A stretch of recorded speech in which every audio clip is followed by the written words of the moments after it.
Avec l'arrivée, on peut le dire, explosive d'outils comme ChatGPT, on est vraiment entré dans l'ère de l'intelligence artificielle générative. On parle de systèmes capables de produire du contenu, des textes, des images, avec un réalisme absolument saisissant. Et attention, ce n'est plus de la science-fiction. C'est une véritable révolution qui, d'après le Forum économique mondial, va carrément remodeler 86% des entreprises d'ici 2030. Face à ce vrai bouleversement, une question philosophique majeure se pose. Est-ce que cette technologie menace l'essence même de notre pensée, de notre raisonnement et de notre responsabilité en tant qu'humain ? Regardez-moi ce texte. Ça pourrait tout à fait être la synthèse d'un concept philosophique assez complexe. Et pourtant, ça a été généré en quelques secondes par une machine. C'est bluffant de sophistication, il faut l'avouer. Du coup, la question se pose tout de suite. Est-ce que la machine est en train de raisonner là ? Ou est-ce que c'est juste une imitation ? Extraordinairement habile, certes, mais une imitation quand même. Alors on va décortiquer ça ensemble. Voilà le programme. D'abord, on va plonger dans la fameuse boîte noire pour essayer de comprendre comment ces systèmes fonctionnent réellement. Ensuite, on analysera le double tranchant de cette technologie avant de se poser la question cruciale de la responsabilité.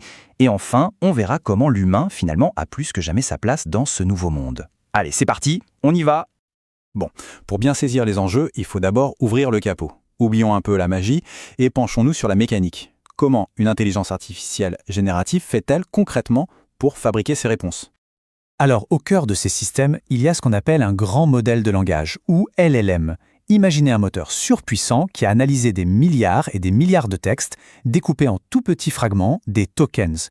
Son seul et unique objectif, ce n'est pas de comprendre une question, non, c'est de calculer statistiquement quelle est la suite de tokens la plus probable pour y répondre. C'est une prédiction, ce n'est pas une réflexion. Et cette différence, elle est fondamentale. L'humain, lui, cherche le sens, il cherche la vérité. L'IA, elle, ne fait que chercher la probabilité. Elle n'a ni conscience, ni intention. C'est en quelque sorte une calculatrice de mots, incroyablement performante, c'est sûr, mais ça reste une calculatrice. Donc le point vraiment crucial, c'est celui-ci. Quand une réponse de l'IA nous semble intelligente ou pertinente, le sens ne vient pas de la machine, il vient de nous. C'est notre propre cerveau qui projette une intention et une connaissance sur un résultat qui, au fond, n'est qu'une suite de calculs statistiques. Et c'est justement là qu'apparaît un risque majeur, ce qu'on appelle les hallucinations. Comme l'IA est incapable de savoir ce qui est vrai ou faux, elle peut générer des réponses qui ont l'air tout à fait plausibles, mais qui sont en fait complètement inventées. Et le pire, c'est qu'elle le fera avec la même assurance que pour une information correcte. Ça en fait un outil de désinformation redoutable, même si ce n'est pas intentionnel. Et ce risque, ce n'est qu'une facette du problème. Parce que, comme toute technologie très puissante, l'IA est une sorte d'arme à double tranchant. Elle oscille entre des promesses économiques immenses et des risques pour la société qui sont tout aussi grands. D'un côté pile, l'opportunité économique est juste colossale. Les chiffres parlent d'eux-mêmes. Les entreprises qui intègrent massivement l'IA voient la croissance de leur chiffre d'affaires par employé être 3 fois supérieure à celle des autres. C'est un vrai multiplicateur de performance. Et cette croissance, elle se traduit très concrètement. L'IA est en train de devenir un moteur tangible de productivité, avec des améliorations de bénéfices qui peuvent atteindre les 20%. Ce n'est plus une simple promesse, c'est une réalité économique. Mais de l'autre côté face, les risques sont tout aussi réels. Et ils vont bien au-delà de la simple technique. On parle de l'amplification des biais, de la manipulation, de la sécurité des données, mais aussi du risque qui est au cœur de notre question de départ, celui de court-circuiter l'apprentissage. Utiliser une IA pour faire ses devoirs, par exemple, c'est remplacer le raisonnement par une simple acquisition d'infos, ce qui est tout le contraire de la démarche pédagogique. L'un des plus grands dangers est en fait psychologique. C'est ce qu'on appelle l'anthropomorphisme. C'est notre tendance, tout à fait naturelle, à attribuer des intentions humaines à une machine juste parce qu'elle manie le langage. Et cette illusion nous rend très vulnérables, parce qu'on baisse notre garde, même si on sait pertinemment qu'on interagit avec un programme.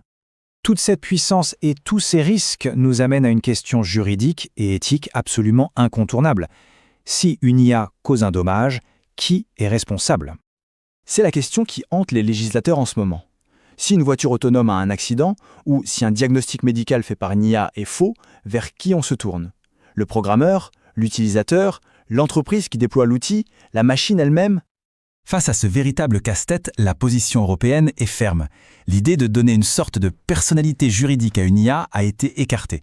Une machine, ce n'est pas un agent moral. Elle ne peut donc pas être tenue pour responsable de ses actes. Alors, la responsabilité, elle remonte la chaîne. Les comités d'éthique recommandent une responsabilité partagée entre 2 acteurs principaux. D'un côté, les géants qui créent les grands modèles de langage, et de l'autre, les entreprises qui déploient des applications spécifiques basées sur ces modèles. Le message est donc sans aucune ambiguïté. La technologie ne peut pas servir d'excuse. Peu importe la complexité de l'algorithme, la responsabilité finale, qu'elle soit légale ou morale, incombe et doit toujours incomber aux êtres humains. Ceux qui conçoivent, ceux qui déploient et ceux qui utilisent ces outils. Alors, si l'IA s'occupe de tous les calculs, que reste-t-il pour nous? Eh bien, loin de signer la fin du travail, l'IA est en train de redéfinir radicalement les compétences qui ont de la valeur. On l'a vu au tout début et ce chiffre est vraiment frappant. 86% des employeurs s'attendent à ce que l'IA redessine complètement leur activité. Ce n'est pas une petite évolution, c'est une transformation en profondeur du monde du travail. Et la nouvelle donne est très claire. Pendant que les tâches répétitives, administratives sont de plus en plus automatisées, les compétences purement humaines, la créativité, l'adaptabilité, l'esprit critique ou encore la capacité à apprendre en permanence deviennent, elles, plus précieuses que jamais. C'est l'émergence de ce qu'on appelle les compétences hybrides. Le professionnel de demain ne sera pas remplacé par l'IA, il travaillera avec elle. La clé, c'est vraiment cette fusion entre l'intelligence humaine et la maîtrise technique. D'ailleurs, savoir construire des requêtes précises, ce qu'on appelle le prompt engineering, c'est une compétence qui paie déjà. En moyenne, les salaires sont supérieurs de 56% pour ceux qui la maîtrisent. En fin de compte, la meilleure façon de voir cette technologie, ce n'est peut-être pas comme une intelligence artificielle, mais plutôt comme une intelligence augmentée. C'est un assistant surpuissant qui nous libère des tâches un peu fastidieuses pour nous permettre de nous concentrer sur ce que l'humain fait de mieux, innover, créer du lien et prendre des décisions complexes. Finalement, l'IA ne fait que refléter les données qu'on lui donne et les objectifs qu'on lui fixe. Elle est un miroir de nos propres biais, de nos ambitions, de nos valeurs. La question ce n'est donc pas tant de savoir ce que la machine va devenir, mais bien de décider collectivement quelle part de notre humanité on choisit de lui confier et d'amplifier.